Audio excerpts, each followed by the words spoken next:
Recent time তোমরা জানো যে প্রাইম মিনিস্টার নরেন্দ্র মোদী জাপানে ভিজিট করেছে। তো সেখানে কি কি দুই দেশের মধ্যে বাহ্যিক কথা হয়েছে এবং ডায়লগ হয়েছে চলুন জেনে নিই। প্রথম হচ্ছে আহমেদাবাদ টু মুম্বাই যে বুলেট ট্রেনের কথাবার্তা হয়েছে সেটা নিয়ে কথা হয়েছে। প্রথম দ্বিতীয় হচ্ছে আমাদের নলেজ শেয়ারিং, মানে দুই দেশের মধ্যে যে নলেজ বেস টেকনোলজি শেয়ারিং হবে এবং স্টার্ট আপ ইকোসিস্টেম নিয়ে কথা হয়েছে।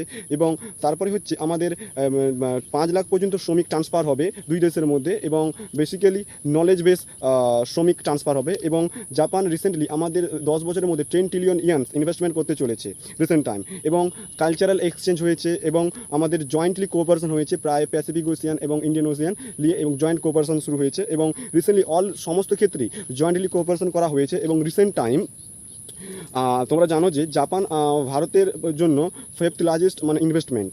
জাপান প্রায় মানে 5তম মানে ইনভেস্টমেন্ট করেছে ভারতে।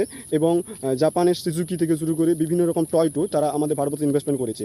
এবং ভারতের প্রায় 100টি কোম্পানি যারা জাপানে ইনভেস্টমেন্ট করেছে, প্রায় তার মধ্যে টাটা আছে, এইসিএল আছে, এইচডিএফসি ব্যাংক আছে, তারা ইনভেস্টমেন্ট করেছে। এবং রিসেন্ট টাইম যেটা আগামী দশকগুলি হবে সেটি জাপানের সাথে হবে একটি ফিউচারিস্টিক এবং দু দেশেরই একটি জয়েন্ট কোঅপারেশন হতে চলেছে।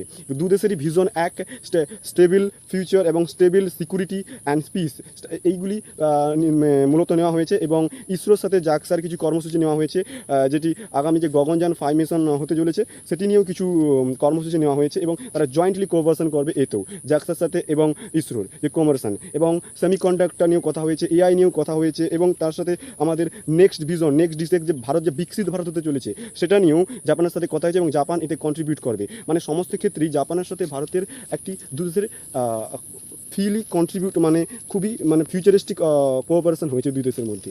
চলুন, গুড মর্নিং বন্ধুরা, জয় হিন্দ, জয় ভারত।